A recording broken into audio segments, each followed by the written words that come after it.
Ο οικιακός υπολογιστής σας είναι ένας εξαίρετος τρόπος πρόσβασης για όλη την οικογένεια σε πληροφορίες, ψυχαγωγία, αγορές, νέα και φίλους.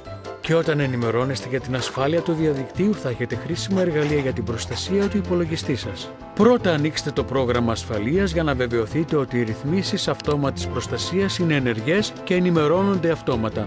Η προστασία από προγράμματα υποκλοπής και ιούς πρέπει να είναι πάντα ενεργοποιημένη. Ενεργοποιήστε το τείχος προστασίας που βρίσκεται στο κέντρο ασφαλείας του πίνακα ελέγχου. Όσον αφορά στα ηλεκτρονικά μηνύματα, ας δούμε τι πρέπει να προσέχει όλη η οικογένειά σας. Η ανεπιθύμητη αλληλογραφία, διαφημιστικά ή άλλα μηνύματα μπορεί να μειωθεί με τη ρύθμιση των σχετικών φίλτρων στην υψηλότερη ρύθμιση. Όταν εμφανιστεί ανεπιθύμητη αλληλογραφία στα εισερχόμενα, επισημάνετε την για να ειδοποιηθεί ο παροχέας διαδικτύου.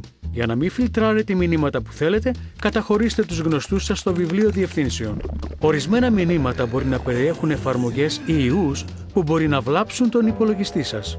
Μην ανοίγετε ποτέ ένα συνημμένο αν δεν γνωρίζετε την προέλευσή του και ρυθμίστε το ηλεκτρονικό ταχυδρομείο για αυτόματη σάρωση συνημένων για ιούς πριν τη λήψη.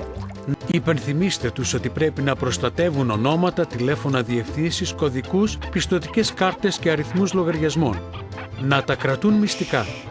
Οι απάτες ηλεκτρονικού ψαρέματος μοιάζουν συχνά με επίσημα ηλεκτρονικά μηνύματα από τράπεζα, παροχέα διαδικτύου ή άλλη νόμιμη εταιρεία και προειδοποιούν ότι θα κλείσουν το λογαριασμό σας, αν δεν επιβεβαιώσετε τον αριθμό λογαριασμού ή τον κωδικό πρόσβασης. Διαγράψτε αυτά τα μηνύματα και αν δεν είστε βέβαιοι, τηλεφωνήστε σε ένα γνωστό αριθμό της εταιρείας για εξακρίβωση. Πείτε στα παιδιά σας να μην δίνουν το επώνυμο, τη διεύθυνση ή άλλα στοιχεία τους σε άλλους και να μην συναντούν κανέναν χωρίς την έγκριση των γονιών τους. Οι γονείς πρέπει πάντα να γνωρίζουν τι γίνεται. Μάθετε από τα παιδιά σας αν έχουν εμπειρίες από ηλεκτρονικές πιέσεις, εκφοβισμό, ακατάλληλες καταστάσεις ή αν τους ζητήθηκε να συναντήσουν κάποιον. Αν και προγράμματα όπως το λογισμικό γονεϊκού ελέγχου μπορεί να είναι χρήσιμα, δεν υποκαθιστούν τη συμμετοχή του γονέα. Να θυμάστε ότι εφόσον όλη η οικογένεια χρησιμοποιεί τον υπολογιστή, η ηλεκτρονική ασφάλεια αφορά όλους. Κάνετε την ασφάλεια διαδικτύου προτεραιότητα στο σπίτι σας.